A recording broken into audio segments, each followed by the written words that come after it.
Les amis, une page de l'histoire du football est sur le point de se tourner. Le temple du football, San Siro, est sur le point de disparaître.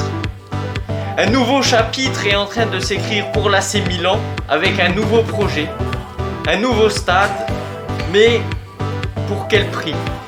Vous l'avez très bien compris, aujourd'hui nous allons parler du nouveau projet de l'AC Milan pour son nouveau stade, de la destruction de l'actuel stade de l'AC Milan et de l'Inter San Siro, et on va en parler ça aujourd'hui. Je suis là, je n'ai pas arrêté YouTube, je n'ai pas disparu comme Zlatan Ibrahimovic, je suis de retour. C'est vrai que durant ces dernières périodes, je n'étais pas très actif, déjà parce que j'avais pas mal d'empêchements, d'autres projets. Et en plus de cela, les trêves internationales sont ennuyantes, et en plus il y a toujours des fausses rumeurs de la part des journalistes qui se propagent, et ça me saoule. Donc je préfère garder ma salive pour dire des choses plus concrètes, plus intelligentes, pas tomber dans le piège que les journalistes veulent nous tendre à chaque jour qui passe sans les matchs de l'AC Milan. Donc vous l'avez très bien compris, ça fait depuis un moment déjà que la rumeur tourne dans l'air comme quoi San Siro devait se faire démolir. Voilà. Vous savez que depuis l'arrivée du nouveau propriétaire de l'AC Milan, Jerry Cardinale, il y avait un projet qui était en cours, un projet voulant construire un nouveau stade pour l'AC Milan.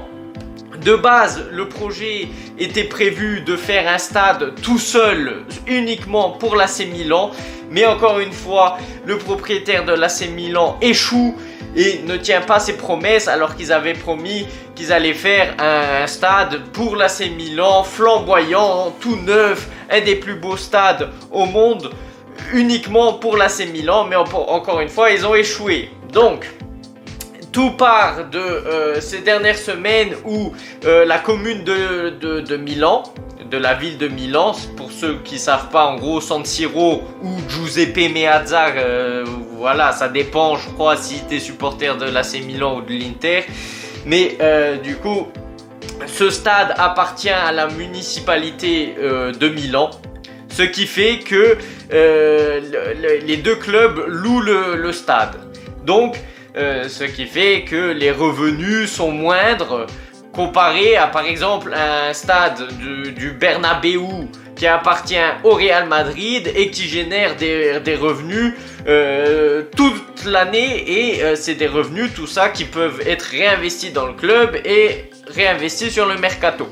Donc là, ils veulent créer un nouveau stade en détruisant l'ancien stade San Siro. Enfin, l'ancien stade, celui actuel. Donc, ils voudraient faire un nouveau stade, toujours dans la zone de San Siro. Et la commune de Milan aurait fait un appel d'offres pour vendre le terrain de San Siro et ses environs, c'est-à-dire les parkings et tout ça, et tout le terrain qui est juste à côté de San Siro. Et donc l'Inter et l'AC Milan se seraient mis d'accord pour répondre à cet appel d'offres et auraient fait une offre de 197 millions d'euros juste pour acheter du coup San Siro et la zone où était placé le stade. Tout ça pour ensuite créer un nouveau stade juste à côté. Le projet s'élèverait à 1,2 milliard d'euros. Les travaux devraient commencer en 2025, en fin 2025, et pourraient être déjà opérationnels, c'est-à-dire le stade pourrait ouvrir ses portes à partir de 2031. Et les travaux seraient finis entièrement en 2035. Parce que l'objectif du stade, je vais vous mettre quelques photos, c'est qu'il soit ouvert 365 jours par an. C'est-à-dire qu'ils veulent faire comme le Real Madrid avec son stade Santiago Bernabéu, où en fait le stade peut accueillir divers événements. C'est-à-dire que quand il n'y a pas des matchs de Serie A ou de Ligue des Champions de l'Inter ou de l'AC Milan, ils peuvent accueillir d'autres événements, je sais pas, des matchs de basket, des concerts et plein d'autres événements. En plus, ils veulent faire toute une zone autour du stade avec des city-stades. Voilà, avec des parcs, avec des hôtels, des restaurants, et cela ferait vivre toute la zone autour de San Siro, et donc les revenus seraient beaucoup plus importants que si les deux clubs louaient le stade comme ils le font maintenant à la municipalité, ou par exemple si ils construisaient juste un stade et qui servait juste à regarder des matchs de football. Donc là, l'intérêt est purement économique. Après, c'est très intelligent parce que forcément, ça augmentera les revenus pour l'Inter et pour l'AC Milan.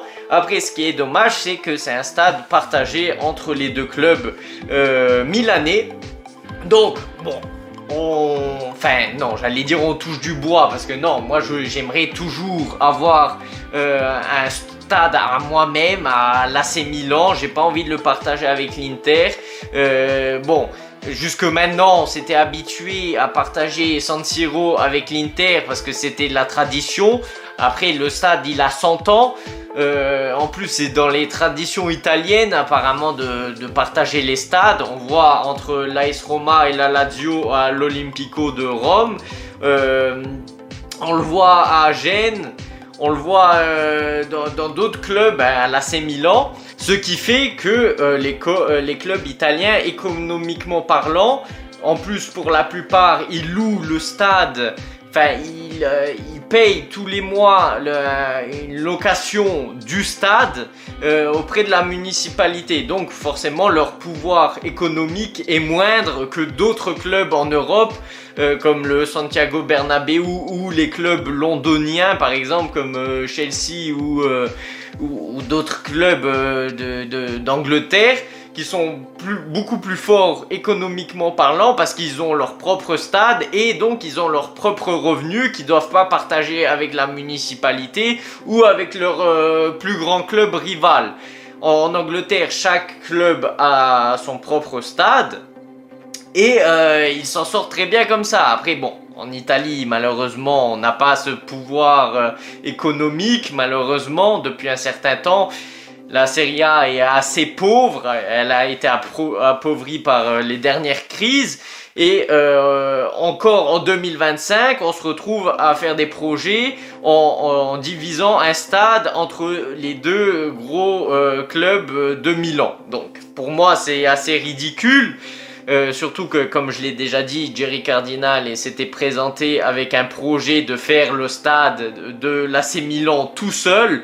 Ils avaient même acheté les terrains à San Donato, c'est à la périphérie de Milan, et ils les avaient quand même achetés 50 millions d'euros. J'ai même fait une vidéo sur ce projet parce que voilà, hein, c'est pas sorti de nulle part. Il y avait même des plans, des projets, des schémas et tout ça qui avaient vu le jour. Il y avait même le maire de San Donato qui avait parlé de ce projet. Mais il y avait même Paolo Scaroni, le président de l'AC Milan, qui sert seulement à parler du stade. Voilà, parce que dès qu'il parle, lui, déjà il donne des mauvaises nouvelles et en plus de ça, il parle que du stade. Et il avait dit que ça se jouait entre la zone de San Siro et la zone de San Donato. Et apparemment, si tout devrait se passer comme cela a été reporté durant ces dernières semaines, le prochain stade de l'AC Milan sera toujours à San Siro.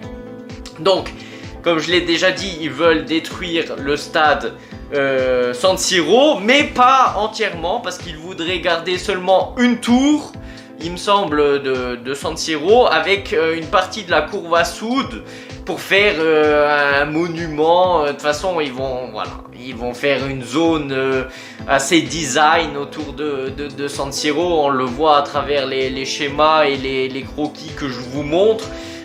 C'est des croquis qui ont été publiés sur le compte Instagram de Calcio e Finanza. Du coup c'est un compte reconnu, un compte Instagram reconnu pour leur spécialité dans les finances des clubs et du coup dans tout ce qui est économique. Donc voilà, c'est intéressant de voir quand même le projet des deux clubs de Milan. Ils veulent faire, comme dirait notre président Paolo Scaroni, le plus beau stade d'Europe. Après moi ce qui m'embête c'est que ça soit toujours en co-division avec l'Inter. Voilà, ça aurait été bien d'avoir un stade à nous, juste à nous. Voilà, comme ça l'Inter ils avaient leur propre stade et voilà, il y aura encore plus cette rivalité entre l'AC Milan et l'Inter. Malheureusement c'est comme ça, on a des propriétaires qui sont très peu ambitieux. Après certainement que ça facilite les choses parce qu'ils vont rester dans la zone de San Siro. Donc San Siro qui était déjà dédié à la zone du stade. Et maintenant elle va continuer à être utilisée pour le football. Après voilà, c'est triste de se séparer d'un stade comme San Siro qui avait plus de 100 ans. C'est un temple du football qui a fait vibrer des millions de supporters, que ça soit du côté de l'AC Milan ou de l'Inter. Bon, après moi ça m'embête. En plus, bon, moi j'y étais quoi? J'y étais 2 fois. Parce que bon, vous imaginez que géographiquement parlant, c'est pas la porte à côté pour moi. Moi qui habite en France. J'ai eu quand même la chance d'y avoir été 2 fois, un match contre Sassuolo. D'ailleurs, j'ai mis les vidéos sur ma chaîne YouTube. Hein, si vous ne les avez pas vues, n'hésitez pas à les voir. J'ai fait des vlogs. Et cette saison contre le Napoli où on a perdu 2-0. C'était un des plus beaux moments de ma vie. C'était un rêve que j'avais réalisé. De voir l'AC Milan jouer à San Siro, même si voilà, c'est clair que c'est pas le grand AC Milan qui a marqué l'histoire du football. Bon, si, il y a quand même eu le Scudetto entre temps, mais bon, ça n'a rien à voir avec toute l'histoire que l'AC Milan a générée. Mais c'est comme ça, voilà. Moi je suis pour le progrès, pour l'évolution. On a besoin d'avoir une nouvelle structure, d'un nouveau stade qui coûterait moins du coup en entretien et tout ça, et qui nous appartienne à nous et du coup à l'Inter pour générer plus de revenus, pour être indépendant. Voilà, on ne doit pas dépendre de la ville de Milan. Après, malheureusement, maintenant, on dépendra de notre principal rival, qui est l'Inter. Et ça me dégoûte. Mais bon, ça, c'est comme ça. On n'y peut rien. J'ai aussi oublié de préciser que le stade devrait avoir une capacité de 71 000 places. Ce qui est moins que la capacité actuelle de supporters de l'AC Milan qui est aux alentours de l'AC Milan et de l'Inter qui est aux alentours de 75 000 places. À l'origine 80 000 places, mais je crois qu'il y a des zones qui ont dû être fermées. Bon voilà, c'est comme je l'ai dit, une page de l'histoire du football qui se tourne. Après, voilà, il faut avancer, il faut aller de l'avant. Après, vraiment, moi je suis dégoûté que ce stade devra se faire avec l'Inter. Mais bon, maintenant que on est parti vers cette direction, on n'a pas le choix d'accepter cela. On a accepté jusque maintenant de partager San Siro avec l'Inter. Malheureusement, on devra continuer de le partager et je pense que les interistes pensent la même chose que moi et que nous, les supporters milanais en général. Enfin bref, dites-moi ce que vous en pensez dans les commentaires. Si vous êtes content de ce nouveau projet, de ce nouveau stade, si vous aurez préféré avoir un stade à nous tout seuls sans l'Inter. Et voilà, sur ce, on se retrouve pour une prochaine vidéo sur le match Naples AC Milan. Faites vos pronos dans les commentaires et sur ce on se retrouve pour une prochaine vidéo. Ciao ciao. Wake up, today's gonna be a good day. Wake up, today's gonna be a good day. Wake up, today's gonna be a good day. Wake up, today's gonna be a good day. Wake up, today's gonna be a good day.